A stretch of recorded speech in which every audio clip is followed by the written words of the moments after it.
Hello friends, അകലെ latest review. നന്ദനെ അംബികയോട് പറയാം, എൻ്റെ ഈ ചെറിയ തലയിൽ തോന്നിയ ഒരു ബുദ്ധി ഞാൻ പറഞ്ഞു തരട്ടെ അമ്മേ. അത് കേട്ടിട്ട് ദീപക്കുടനെ പറയാം, നിന്റെ ചെറിയ തലയിൽ എന്തുണ്ടാകാനാ കളിമണ്ണല്ലാതെ. എടാടാ, അത്രയ്ക്കൊന്നും പറയണ്ട. അവൾ ആരുടെ മകളാണെന്ന് നിനക്കറിയാവോ? അത് നമ്മുടെ പിള്ളേച്ചൻ അങ്കിളുടെ മോളല്ലേ. എടാ, ലോക അടിതറപ്പനാ അവിടെ അച്ഛൻ. ആശാൽ മഹാനായ അനന്തംപിള്ള.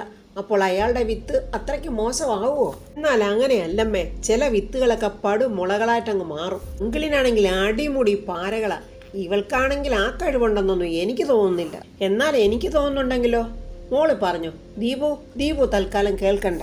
അമ്മ ഇങ്ങോട്ട് വന്നേ എന്നും പറഞ്ഞ് നന്ദന അംബികയെ വിളിച്ചുകൊണ്ട് മാറി നിന്ന് എന്തൊക്കെയോ പറയുന്നുണ്ട്. എന്തായിരിക്കും അമ്മായിയമ്മയെ മരുമകളോട് ഇത്രയ്ക്ക് രഹസ്യമായിട്ട് പറയുന്നത് എന്നിങ്ങനെ ആലോചിച്ച് ദീപക്ക് അവരെ തന്നെ നോക്കി നിൽക്കുക.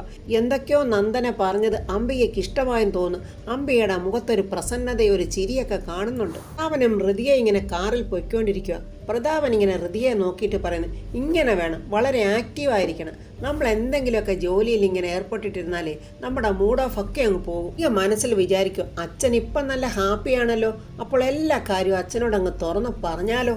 എന്തായാലും പറഞ്ഞു കളയാ എന്നും പറഞ്ഞ് അച്ഛാന്നിങ്ങനെ വിളിക്കാൻ ഒരുങ്ങുന്നതിന് മുമ്പ് തന്നെ പ്രതാപൻ പറയാം, നീ ഞാനും ഇപ്പോൾ വല്ലാത്തൊരു മാനസികാവസ്ഥയിൽ കൂടെ കടന്നു വരുന്നത്. ഈ സിറ്റുവേഷനിൽ നിന്ന് എന്നോടൊപ്പം സഹായിക്കുന്നതിന് ഒരുപാട് താങ്ക്സ്.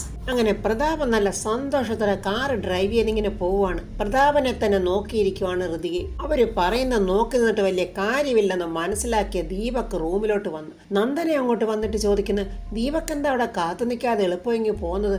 ഞങ്ങൾ പറയുന്നത് എന്താന്ന് പോലും കേട്ടില്ലല്ലോ. അയ്യോ, അമ്മായിയമ്മയും മരുമോളോടെ ഗൂഢാലോചന നടത്തുന്നത് കേൾക്കേണ്ട കാര്യമില്ലെന്നേ എനിക്ക് തോന്നി. ഞാൻ എന്തിനാ വെറുതെ അതൊക്കെ കാതു കൊടുത്ത് കേൾക്കുന്നത്? ഒന്നും അറിയാൻ പാടില്ലാത്തൊരു നിഷ്കളങ്കൻ. എന്തായാലും ഒരു കാര്യത്തിൽ എനിക്ക് സന്തോഷമായി. അതെന്താ ദീപു? നാടൻ പെണ്ണ് ഞങ്ങളുടെ സാഹചര്യത്തിലോട്ട് വരുന്നുണ്ടല്ലോ. തന്ത്രം, കുതന്ത്രം, കുതികാലി വിട്ട്, പാരവെപ്പ്, ചതി. എൻ്റെ അമ്മയോടൊപ്പം ജീവിക്കണമെങ്കിലേ ഇതിലൊക്കെ നല്ല എക്സ്പീരിയൻസ് ഉണ്ടായിരിക്കണം. ഈ വക കാര്യങ്ങളിൽ നമ്പർ 1 നിന്റെ അച്ഛൻ പിള്ളേച്ചൻ. തരികിട വേലകളൊക്കെ പഠിക്കണമെങ്കിലേ അയാളുടെ യൂണിവേഴ്സിറ്റിയിൽ പോയി പഠിക്കണം. ആ പിള്ളേച്ചൻ്റെ മോളെന്താ ഇങ്ങനെയായിപ്പോയത്? അയ്യോ, ഞാനൊരു പാവമല്ലേ ദീപു? നീ അത്രയ്ക്കൊന്നും പാവമല്ലെന്നേ ഈ കഴിഞ്ഞ ദിവസം കൊണ്ട് എനിക്ക് മനസ്സിലായി. എന്തായാലും ഇനി അതൊന്നും കുത്തിപ്പൊക്കി ഞാൻ പ്രശ്നമൊന്നും ഉണ്ടാക്കുന്നില്ല. അതൊക്കെ അവിടെ ഇരിക്കട്ടെ. നീ എന്ത് ബുദ്ധിയാ എൻ്റെ അമ്മയ്ക്ക് ഉപദേശിച്ചു കൊടുത്തേ?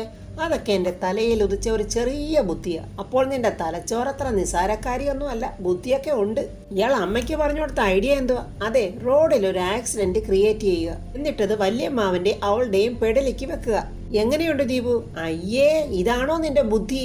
നീ ആ പിള്ളേച്ചനുണ്ടായ സന്തതി തന്നെയാണോ റോഡിൽ ആക്സിഡന്റ് ഉണ്ടാക്കിയിട്ട് അതിൽ അയാളെ പെടുത്താവുന്നു? അയാൾ 4 കൊല്ലങ്ങളായിട്ട് 20 തവണ മിനിസ്റ്ററായിരുന്ന ആളാ. അയാൾ ഇതിൽ നിന്നൊക്കെ ഈസി ആയിട്ട് ഊരിപ്പോരും. അതുകൊണ്ട് നിന്റെ ഈ തല വെയിലത്തൊന്നും കാണിക്കല്ലേ. അങ്ങനെ ഹൃതികയും പ്രതാപനും കൂടെ വന്നോട്ടിരിക്കുമ്പോൾ ഒരു പെണ്ണും ചെറുക്കനും ആക്സിഡന്റിൽ പെട്ട് കിടക്കുന്ന പോലെ കിടക്കുന്നുണ്ട്. അച്ഛാ, ദോ അങ്ങോട്ട് നോക്കിക്കേ, ഒരു ആക്സിഡന്റ് എന്നിങ്ങനെ ഹൃതിക പ്രതാപനോട് പറയുകയും പ്രതാപൻ പെട്ടെന്ന് കാറ് നിർത്തുകയും ചെയ്യുന്നുണ്ട്. അയ്യോ അച്ഛാ, നമുക്ക് ഇവരെ എളുപ്പം ഹോസ്പിറ്റലിൽ കൊണ്ടുപോകണം. അതിനെന്താ മോളെ, ആരെങ്കിലും ഒന്ന് വേണമല്ല ഇവരെ ഒന്ന് എടുത്ത് ഹെൽപ്പ് ചെയ്യാനായിട്ട്. അങ്ങനെ പ്രതാപൻ നോക്കുമ്പോൾ ഒരു കാറ് വരുന്നുണ്ട്. കൈ കാണിച്ച് നിർത്തുമ്പോൾ അതിൽ നിന്ന് 2-3 പേര് ഇറങ്ങി വരുന്നു. അയ്യോ, ഇവിടെ ഒരു ആക്സിഡന്റ് ഉണ്ടായത്, ഇവരെ പെട്ടെന്നൊന്ന് ഹോസ്പിറ്റലിൽ കൊണ്ടുപോകണം എന്നിങ്ങനെ പ്രതാപൻ അവരോട് പറയും. അതിനെന്താ, സാറ് പൊയ്ക്കോ, മോളും ഉണ്ടല്ലോ കൂടെ, ഞങ്ങൾ ഇവരെ ഹോസ്പിറ്റലിൽ കൊണ്ടുപോയേക്കളാം. സാറ് നിൽക്കണ്ട, സാറ് പൊയ്ക്കോ. ഉറപ്പാണല്ലോ? ഉറപ്പാണ് സാർ. അങ്ങനെ പ്രതാപൻ ഹൃതികയും കൂട്ടിക്കൊണ്ട് അങ്ങ് പോവുകയാണ്. പ്രതാപനും ഹൃതിയെ അങ്ങനെ പോകുന്നുണ്ടെങ്കിലും ഹൃതിയയ്ക്ക് വല്ലാത്ത സങ്കടം. അച്ഛാ, അവർക്ക് എന്തെങ്കിലും സംഭവിക്കുമോ? ഒന്നും പറയാൻ പറ്റില്ല മോളെ. സംഗതി കണ്ടിട്ട് കുറച്ച് കുഴപ്പമാണെന്ന് തോന്നുന്നു. നമ്മുടെ രാധമ്മയാണെങ്കിൽ ചിന്താവിഷ്ടയായ സീതയെ പോലെ ഇങ്ങനെ ആലോചിച്ചുകൊണ്ടിരിക്കുക. വേണുവേട്ടൻ വന്നിട്ട് ചോദിക്കുന്നു, നീ എന്താടി രാധമ്മ ഈ ആലോചിക്കുന്നത്? ഞാൻ നമ്മുടെ മോനെക്കുറിച്ച് ആലോചിക്കുമായിരുന്നു വേണുവേട്ട. ഒരു സമാധാനവും കിട്ടുന്നില്ല. 2-3 ദിവസം കൊണ്ട് എൻ്റെ കൊച്ചു ക്ഷീണിച്ചങ്ങ് പകുതിയായിപ്പോയി. അത് അവൻ്റെ മനസ്സിൻ്റെ ആദി കൊണ്ടാ രാധമ്മേ. എങ്ങനെ ആദി വരാതിരിക്കും? അത്രയ്ക്ക് സ്നേഹിച്ചതല്ലേ വർമ്മ സാറേ മോളെ അവൻ. അവരൊക്കെ ഇങ്ങനെ ചതിക്കുമെന്ന് നമ്മൾ അറിഞ്ഞോ വേണുവേട്ട? എടി രാധമ്മേ, അവര് ചതിച്ചതൊന്നുമല്ല, സാഹചര്യം കൊണ്ട് പറ്റിപ്പോയതല്ലേ. വേണുവേട്ടൻ അല്ലെങ്കിലും അവരെ സപ്പോർട്ട് ചെയ്തേ പറയത്തുള്ളൂ. കഴിഞ്ഞത് കഴിഞ്ഞു രാധമ്മേ, അതങ്ങ് നിർത്തിയേരെ. നമ്മൾ എന്തിനാ അതിനെക്കുറിച്ചൊക്കെ പറഞ്ഞ് വിഷമിക്കുകയും വഴക്കൂടുകയൊക്കെ ചെയ്യുന്നത്? എന്താ പറയുന്നതെന്നറിയാൻ പ്രിയ അവിടെ ഒളിഞ്ഞു നിൽപ്പുണ്ടായിരുന്നു. വേണുവേട്ടൻ അത് കണ്ടപ്പോൾ പെട്ടെന്ന് പ്രിയ അങ്ങ് മാറി. എടി രാധേ, നിന്റെ മോളെ എന്താ പറയുന്നതെന്ന് കേൾക്കാൻ തന്നെ അവിടെ ഒളിഞ്ഞു നിൽക്കുന്നുണ്ട്. അതുകൊള്ള, ഇപ്പോൾ അവൾ എൻ്റെ മാത്രം മോളായോ? പണ്ട് അങ്ങനെ അല്ലായിരുന്നല്ലോ. നമുക്ക് സ്നേഹത്തിന്റെ അളവും തൂക്കമൊക്കെ കുറയ്ക്കാൻ പറ്റുമോ? അവിടെ ഒളിച്ചു നിൽക്കുന്ന പ്രിയെ നോക്കി വേണുവേട്ടൻ പറയാം, എൻ്റെ പൊന്നുമോളിഞ്ഞ് പോരെ, നിനക്ക് തരാനുള്ളതൊക്കെ ഞങ്ങളങ്ങ് തരാം. രാധമ്മ ചോദിക്കുക, എന്തിനാടിയാണ് ഒളിച്ചു നിന്നത്? മക്കൾക്കെതിരെ ഗൂഢാലോചന നടത്തുന്ന മാതാപിതാക്കളല്ലടി ഞങ്ങള്. അത് നിനക്കറിയില്ലേ രാധമ്മേ, മക്കൾക്ക് എല്ലാത്തിനും കണക്കുണ്ട്. എന്നാൽ മാതാപിതാക്കൾ കൊടുക്കുന്നതിന് മാത്രം കണക്കില്ല. അയ്യോ അച്ഛ, ജയേട്ടൻ ഷെയർ ചോദിച്ചാൽ ഞാൻ നിരപരാധിയാണ് അച്ഛ. അയ്യോ എൻ്റെ പൊന്നുമോളെ, ഞങ്ങൾ അതിനെക്കുറിച്ചൊന്നും ചോദിക്കുന്നില്ല. ഞങ്ങൾ എന്താ വേണ്ടതെന്നൊക്കെ ചെയ്തോളാം. നിങ്ങൾ സന്തോഷത്തോടെ അങ്ങ് ജീവിച്ചാൽ മതി. അപ്പോൾ രാജു അങ്ങോട്ട് വരുന്നുണ്ട്. വേണിവട്ടം പറയും, എടാ നിന്നോട് ഞാൻ സംസാരിച്ചതിന് ശേഷം 1-2 ബ്രോക്കർമാരെ കണ്ട്. അതിൽ കൊള്ളാവുന്ന പറയാവുന്നതാ രാമകൃഷ്ണന്. സെന്റിന് 3 ലക്ഷമാ ഇവിടുത്തെ ലാൻഡ് വാല്യൂ. വേണിവട്ട, നമുക്ക് പണത്തിന് അത്രയ്ക്ക് ആവശ്യമുണ്ടെന്ന് അറിഞ്ഞാലേ ബ്രോക്കർമാർ അതിനിടയ്ക്ക് കിടന്ന് കളിക്കും. ഇനി എന്തായാലും നമുക്ക് ഈ നാട്ടിൽ നിന്ന് പോകാൻ മോനെ. ഇനി ഇവിടെ ജീവിക്കുന്നത് നമുക്ക് സങ്കടകരമാണ്. രാജു പറയും, അച്ഛാ പണക്കാരനല്ലാതെ പോയി എന്നുള്ളത് മാത്രമാണ് നമ്മളിൽ എല്ലാവരും കാണുന്ന കുറ്റം. അതൊരു കുറ്റമാണെന്ന് ഇതുവരെ എൻ്റെ അച്ഛനും എനിക്കും കഴിഞ്ഞ ദിവസം വരെ തോന്നിയിട്ടില്ല. പക്ഷേ ഇനി കാശ് ഉണ്ടാക്കണം വെച്ചാൽ അതാരെയും ചതിച്ചിട്ടും വഞ്ചിച്ചിട്ടും അല്ല, ബുദ്ധിപരമായി സമ്പാദിച്ചുണ്ടാക്കണം. മറ്റുള്ളവരുടെ മുന്നിൽ നാണം കെട്ട് നിൽക്കേണ്ടി വന്ന എൻ്റെ അമ്മയുടെയും അച്ഛൻ്റെയും വിളറിയ മുഖമാണ് എൻ്റെ മനസ്സ് നിറയെ. അപമാനിച്ചവരുടെ മുന്നിൽ നമ്മൾ അഭിമാനികളായി തല ഉയർത്തി തന്നെ നിൽക്കണം. തോൽപ്പിച്ച് ആരെയും തോൽപ്പിക്കാനല്ല എൻ്റെ ശ്രമം, എനിക്ക് വിജയിക്കാനാണ് നീ എൻ്റെ ശ്രമം. അനന്തംപിള്ളയുടെ മോള് നന്ദനെക്കുറിച്ച് ദീപക്കിന് എന്തറിയാം, അവളുടെ ഐഡിയയെക്കുറിച്ച്. അങ്ങനെ ദീപക്ക് നന്ദനെ കുറ്റപ്പെടുത്തിക്കൊണ്ടിരിക്കുകയാണ്. ആ സമയത്ത് TV-യിൽ ന്യൂസ് വരുന്നുണ്ട്. അമ്പയ്യ അങ്ങോട്ട് വന്നിട്ട് ചോദിക്കുന്നു, എന്താടാ ഭാര്യയും ഭർത്താവും കൂടെ ഒരു ഉടക്കില് തുടങ്ങിയോ? രണ്ടും കൂടെ കസപിശയോ? അതെന്തോന്നു അമ്മേ? അത് പിന്നെ തുടക്കത്തിൽ ചക്കരയും പുന്നാരും ഒക്കെ ആയിരിക്കും. അത് കഴിയുമ്പോൾ പിന്നെ ടോൺ അങ്ങ് മാറും. കൊടുങ്കാറ്റോട്ട് അടുക്കുമ്പോൾ കാറ്റിൻ്റെ ഒരു ടോണില്ലേ? അമ്മേ, ഞാൻ അമ്മയ്ക്ക് പറഞ്ഞു തന്ന ബുദ്ധിയെ പൊട്ട ബുദ്ധിയാണെന്നാ ദീപു പറയുന്നത്. അത് പൊട്ടയാണോ നല്ലതാണോ എന്ന് അല്പം കഴിയുമ്പോഴറിയാം. ആ സമയത്ത് പ്രതാപന് ഹൃതിയെ സന്തോഷത്തോടെ വർത്തമാനം പറഞ്ഞുകൊണ്ട് വരുവാണ്.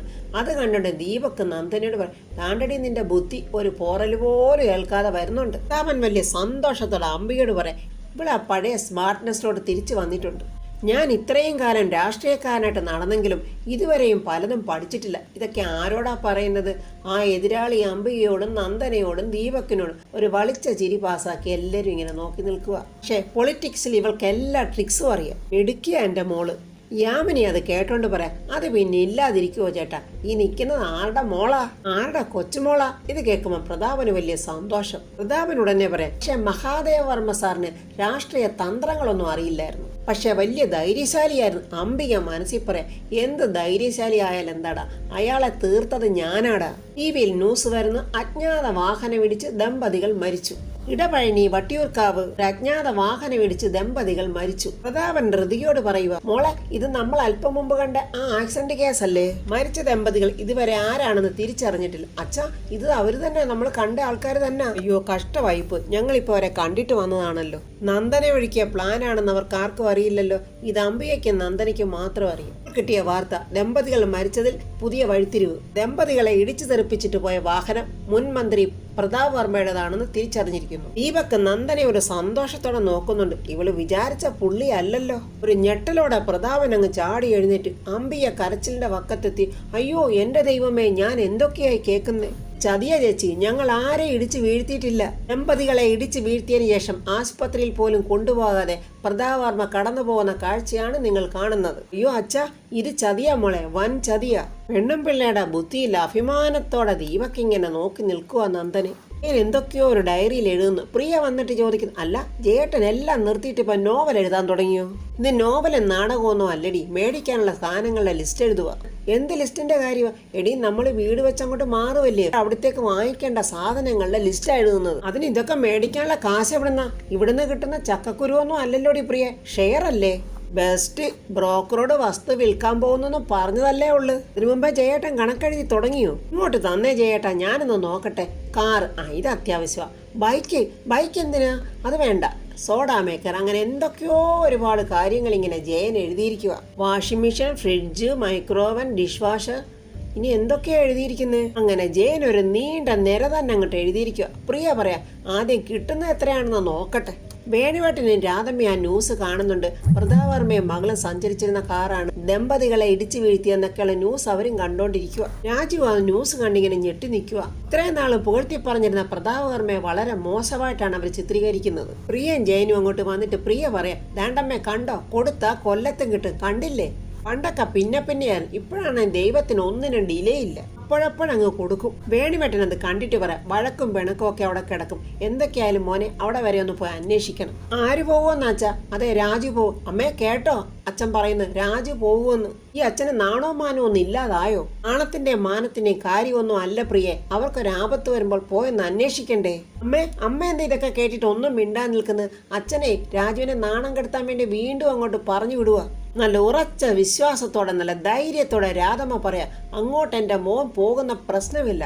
ഇനി അങ്ങോട്ട് പോകണമെങ്കിൽ വർമ്മ സാറും മകളും ഇവിടെ വന്ന് എൻ്റെ മകനോടും നമ്മളോടും മാപ്പ് ചോദിക്കണം. ജയൻ പറയാ, ഇനി അങ്ങോട്ട് പോയിട്ടും വലിയ കാര്യമൊന്നുമില്ല, എല്ലാം അമ്പിയുടെ കയ്യിലായി. എടി രാധമ്മ, ഇതൊക്കെ കണ്ടിട്ട് ഇവന്റെ ഉള്ളു നീറുവാണ്. നിങ്ങളാരും എന്താ ഇത് മനസ്സിലാക്കാത്തത്? അത് എന്റെ മോന്റെ ഉള്ളു പൊള്ളിച്ചു വിട്ടത് അവര് തന്നെയല്ലേ. നീ എന്തായാലും എന്റെ മോൻ അങ്ങോട്ട് പോകുന്നില്ല. ആ പ്രതാപവർമ്മയുടെ നടക്കലേ കൊണ്ടിരുത്താവുന്ന കാളയല്ല എന്റെ മോൻ.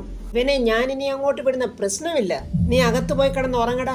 അമ്മേ ഉറക്കം വരുന്നില്ലമ്മേ, ഞാൻ ഇവിടെ തന്നെ നിന്നോളാം. എന്നാൽ ഇവൻ ഇവിടെ തന്നെ നിൽക്കട്ടെ. വേണുവേട്ടൻ ഇങ്ങോട്ട് വന്നേ. പ്രിയയും ജയനെയും വിളിച്ചോണ്ട് എല്ലാവരും അങ്ങ് അകത്ത് പോയി. അവൻ ആകെ വിഷമത്തിൽ ഇങ്ങനെ തലയ്ക്ക് കൈയും വെച്ചോണ്ടിരിക്കുക. ഋതിക യാമിനിയോട് ഓരോന്ന് പറഞ്ഞിങ്ങനെ സങ്കടപ്പെടുന്നുണ്ട്. അംബിക കളി തുടങ്ങി. ദൈവമേ, ആരായി ചതി ചെയ്തത്? എന്റെ കുഞ്ഞ് ആരോടും ഒരു ദ്രോഹത്തിനും പോയിട്ടില്ലല്ലോ. മോനെ പ്രതാപ, നീ ഒന്ന് മുഖ്യമന്ത്രിയെ വിളിച്ച് ചോദിച്ചേ. ഞാൻ ആദ്യം SI ഒന്ന് വിളിക്കട്ടെ.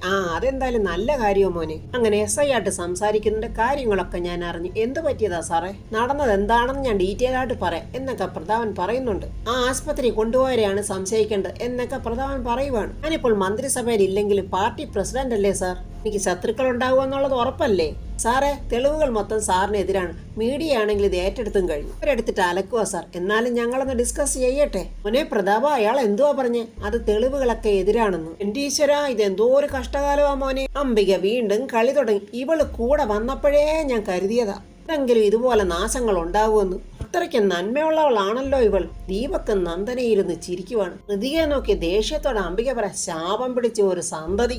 യാമിനി ഉടനെ പറ, ഇനി ഇതും പറഞ്ഞ് മോടെ മേക്കിട്ട് കയറിക്കോ. ഒരാപത്തുണ്ടായാലും മോളെന്ത് ചെയ്തു? ഋതിക സങ്കടത്തോടെ പറ, എന്റെ നാശം കണ്ട് ഇവർക്ക് തൃപ്തി ആയിട്ടില്ല ചെറിയമ്മേ. എന്റെ പിന്നിൽ ആരാണെന്ന് എനിക്കറിയാം. ആ മന്ദബുദ്ധി പ്രതാപൻ പറ, ഒന്ന് നിർത്തുമോളെ. ഒരാപത്ത് വരുമ്പോഴാണ് ഇങ്ങനെ പരസ്പരം വഴക്കു കൂടുന്നത്. അപ്പോൾ ഫ്രണ്ട്സ്, എന്തായാലും ഋതികയുടെയും പ്രതാപന്റെയും കാര്യത്തിൽ ഒരു തീരുമാനമായി. അതിനുള്ള ഒന്നൊന്നര കളിയാണ് ആ നന്ദന കാണിച്ചിരിക്കുന്നത്. അംബികയും മരുമകളും കൂടി എങ്ങനെങ്കിലും പ്രതാപനെയും മകളെയും തെറ്റിച്ച് പ്രതാപൻ തന്നെ ഋതിയെ ആട്ടിയിറക്കും എന്നുള്ള ഒരു തീരുമാനത്തിൽ എത്തിച്ചിരിക്കുവാണ് നന്ദനയും അംബികയും ദീപക്കും. ഇനി എന്തായിരിക്കും പ്രതാപൻ ചെയ്യാൻ പോകുന്നത്? സത്യങ്ങൾ ഇനിയെങ്കിലും പ്രതാപൻ മനസ്സിലാക്കുമോ എന്നൊക്കെയുള്ള അറിയാനായി നമുക്ക് നാളത്തെ റിവ്യൂ കാണാം. എൻ്റെ ഈ റിവ്യൂ ഇഷ്ടപ്പെട്ട ലൈക്കും കമൻസും സബ്സ്ക്രൈബ് ചെയ്യാത്തവർ സബ്സ്ക്രൈബ് ചെയ്യണേ.